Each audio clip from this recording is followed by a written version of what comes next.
என்ன ஆஷா பேசாம வர? நீ மௌனமா வரதை பார்த்தா ஏதோ மனசுல நினைச்சுக்கிட்டு சொல்ல தாங்கிறேன்னு எனக்கு நல்லா தெரியுது. ஒரு பொண்ணு இந்த சமுதாயம் எப்படி எல்லாம் பேசுது தெரியுமா? கல்யாணம் ஆகாம இருந்தா கண்ணி கழியாதவங்கிறாங்க. கல்யாணமாகி தாய்மை அடையலைன்னா பலடிங்கிறாங்க. புருஷனோட கொடுமை தாங்காம தாய் வீட்டுக்கு வந்தா பாழா வெட்டிங்கிறாங்க. புருஷன் இறந்துட்டா அவளை விதவன்னு சொல்லி இந்த சமுதாயமே வெறுக்க ஆரம்பிக்குது. உங்களுக்காக நான் இத்தனை நாளும் காத்துட்டு இருந்தேனே. அக்கம் பக்கத்துல இருக்கிறவங்க எல்லாம் என்ன பேசுனாங்கன்னு உங்களுக்கு தெரியுமா? ஆண்களை பொறுத்த வரைக்கும் எந்த பாதிப்பும் இல்லை. ஊருக்கு போனீங்களே, எனக்குன்னு ஏதாவது ஒரு லெட்டர் போட்டீங்களா? நீங்களும் எல்லா ஆண்களை போல காதல்ங்கிறது வெறும் வார்த்தை, வசதியான இடத்தை தேடி போயிட்டீங்களோன்னு நினைச்சிட்டேன். ஆஷா, நீ மௌனமாக இருந்திருக்கலாம். உனக்கு லெட்டர் போடாம இருந்தது உன்னை திடீர்னு சந்திச்சு சந்தோஷப்படுத்தணும் தான். நீ நினைக்கிற மாதிரி வசதியான இடத்தை தேடி நான் போகல. உன்னை வசதியா வாழ வைக்கணும் தான் நான் இரவு பகலா பாடுபட்டேன். எந்தவித எதிர்பார்ப்பும் இல்லாம அன்பை மட்டும் ஆதாரமா நினைக்கிறதுக்கு பேர் தாங்க காதல். இதெல்லாம் கேட்கறதுக்கு நல்லா இருக்கும், ஆனா நடைமுறைக்கு ஒத்து வராது. ஆஷா, இந்த உலகத்துல பணம் இல்லைன்னா எதையுமே சாதிக்க முடியாதுங்கிறத அனுபவிச்சவன் தான். ஆஷா, இன்னும் 2 மாசம் பொறுத்துக்க. இன்னும் 2 மாசமா? சரி, 60 நாள் பொறுத்துக்க. இந்த கிண்டல் கொண்டு குறைச்சல் இல்ல. இப்பதான் நீ பழைய ஆஷா.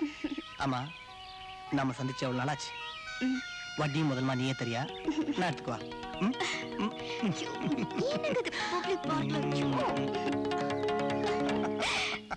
சரி, நான் போறேன். போறேன்னு ஏன் சொல்றீங்க? போயிட்டு வரேன் சொல்லுங்க. ஏன் உயிர் உங்ககிட்ட தான் இருக்கு, உன்னை விட்டு இந்த உடல் மட்டும் தான் போகுது. ஹாய்.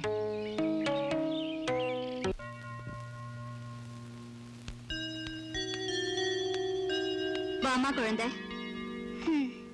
ஒற்றுமைக்கு உதாரணம் சொல்லணும்னா பாட்டியும் பைபிளும் போலன்னு சொல்லலாம்.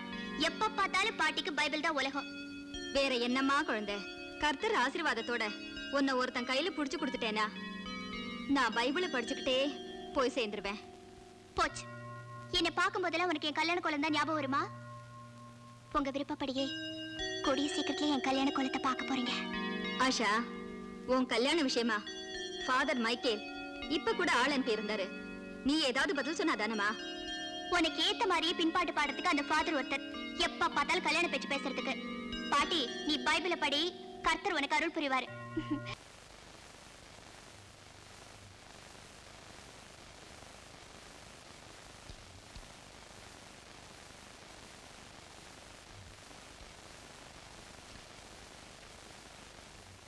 என்னங்க தூக்கம் வருதுங்க.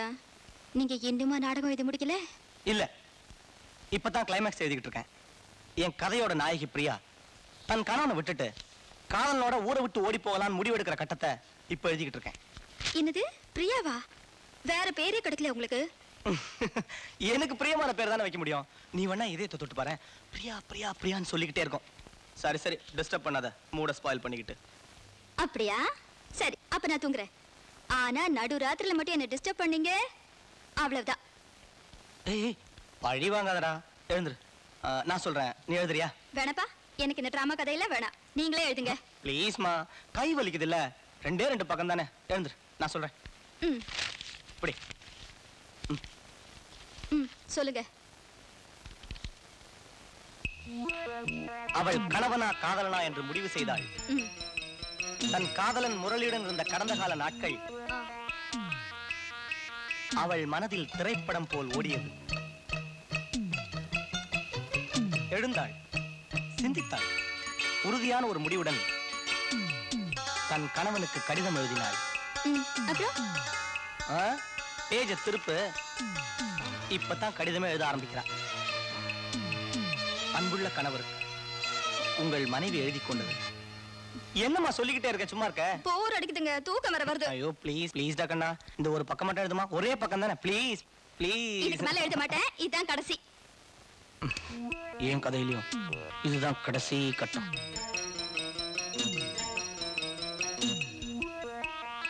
அன்புள்ள கணவருக்கு உங்கள் மனைவி எழுதியது. என் தந்தை வற்புறுத்தியதால் தான் உங்களை நான் திருமணம் செய்து கொண்டேன்.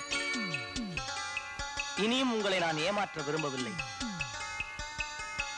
நம் திருமணத்திற்கு முன்பு நான் காதலித்த முரளியுடனே வாழ விரும்புகிறேன். இதுவரை என் மேல் வைத்திருந்த அன்புக்கு நன்றி. தயவு செய்து இனி என்னை தேட வேண்டாம். இப்படிக்கு பிரியா. இப்படிக்கு பிரியா. அப்புறம் பக்கத்து திருப்பு. என்ன விளையாடுறீங்களா? விளையாடத்தான் போறேன்.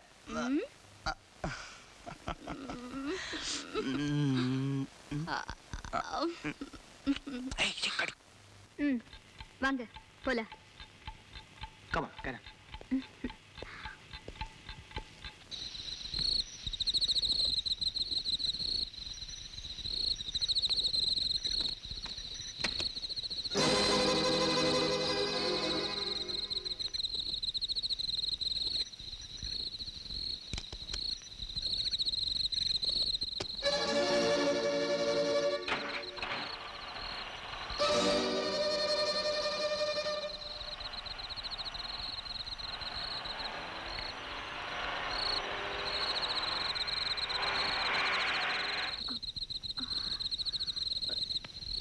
என்னங்க டிராமா போலன்னு சொல்லிட்டு ரூட் மாதிரி வந்திருக்கீங்க? ரூட் மாதிரி தான் வந்திருக்கேன். என்னங்க ஒரு மாதிரியா பேசுறீங்க? பிரியா, நீ என்ன பிரியற நேரம் வந்துடுச்சு. புரியல? இப்ப நான் உன்னை கொல்ல போறேன். விளையாடுறீங்களா? உங்க நடிப்பு திறமையை நாடக மேடையில காட்டுங்க. வாங்க போலாம். பிரியா, நான் உண்மையைத்தான் சொல்றேன். உன்னை கொல்லத்தான் இவ்வளவு நாள் காத்துக்கிட்டு இருந்தேன். இவ்வளவு நாள் நடந்தது ஒத்திகை. இன்னைக்குதான் அரங்கேற்றம். நம்ப முடியல. யாருமே நம்ப மாட்டாங்க. உங்ககிட்ட அன்பான கணவனா நான் நடந்துகிட்டது அக்கம் பக்கத்துல இருக்கவங்களை நம்ப வைக்கிறதுக்காக நான் போட்ட வேஷம். நான் நாடகம் எழுதுந்தா சொன்னது, அதுல நடிக்கிறதுக்காக தாடி ஒட்டி வேஷம் போட்டது எல்லாமே உன்னை கொல்றதுக்காக நான் போட்ட திட்டம். நீ ஒரு தாடிக்காரனோட தொடர்பு வச்சுட்டு அவனோட ஓடி போயிட்டதா ஊரை நம்ப வைக்கதான் நான் தினமும் இந்த வேஷத்துல வந்தேன். அன்னைக்கு என் நாடகத்துக்காக உன் கைப்பட எழுதின லெட்டரை நான் போலீஸ்ல கொடுத்துருவேன். யாருமே என்ன சந்தேகப்பட மாட்டாங்க. உன்னை ஆள வச்சு கொள்றதுக்கு எனக்கு ஒரு நிமிஷம் ஆகாது. பட் அது ஓல்ட் ஸ்டைல். அது மட்டும் இல்ல, அவசரப்பட்டு கொண்டுட்டு கம்பி என்றதுக்கு நான் ஒண்ணும் முட்டாள் இல்ல. இது ஒரு மாஸ்டர் பிளான்.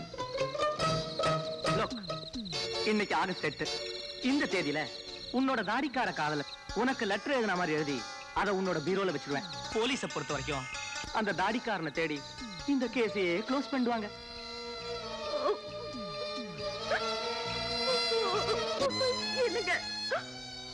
நீங்க சொல்றதை என்னால நம்ப முடியலீங்க. நீங்க தான் உலகம் நம்பிட்டு இருக்கீங்க. இந்த பொம்பளைங்களே இப்படித்தான். உண்மை எது வேஷம் எதுன்னு தெரியாம புருஷன் தான் உலகம் நினைச்சுக்கிட்டு இருக்க மென்மையான இதயம் படைச்சவங்க. என்னங்க என்ன விட்டுடுங்க. என்ன ஏன் கொலை செய்ய துடிக்கிறீங்க? பணத்துக்காக. பணத்துக்காகவா? என்ன விட்டுடுங்க ப்ளீஸ். என் சொத்தை எழுதி தந்துடுறேன். சொத்து சொத்து கிடைச்சா மட்டும் போதுமா? என் மனசுக்கு பிடிச்சோட வாழ வேண்டாமா? இத்தனை நாள் நான் வாழ்ந்த வாழ்க்கையில என் உடல் மட்டும்தான் உங்ககிட்ட இருந்தது. ஆனா என்னோட மனசு நான் என்னைக்கும் முடிவு செஞ்சேன் அந்த ஆஷா கிட்ட இருந்தது. முதல் மனைவி நீ உயிரோட இருக்கப்போ நான் இன்னொரு கல்யாணம் பண்ணிக்கிட்டா சட்டம் என்ன கோர்ட்டுக்கு இழுத்துரும். அதனால்தான் நான் உன்னை கொல்ல போறேன். அவன் கொல்றதுக்கு என்னென்னமோ காரணம் சொல்லுவான். ஆனா நான் உன்னை கொல்றதுக்கு இதுதான் காரணம். உங்களை தெய்வமா நினைச்சிட்டு இருந்தேன். உங்களை மாதிரி புருஷன் கிடைக்க நான் பாக்கியம் செஞ்சவன் நினைச்சிட்டு இருந்தேங்க. இப்போ நீ பாக்கியம் செஞ்சவதான். சுமங்கலியா சாகனம் தான் எந்த பொண்ணுமே ஆசைப்படுவா. அந்த வகையில நீ ஒரு அதிர்ஷ்டசாலி. சுமங்கலியா மாத்திரம் இல்லாம அந்த புருஷன் கையாலேயே சாக போற அதிர்ஷ்டம் உன்னை தவிர வேற யாருக்குமே கிடைக்காது.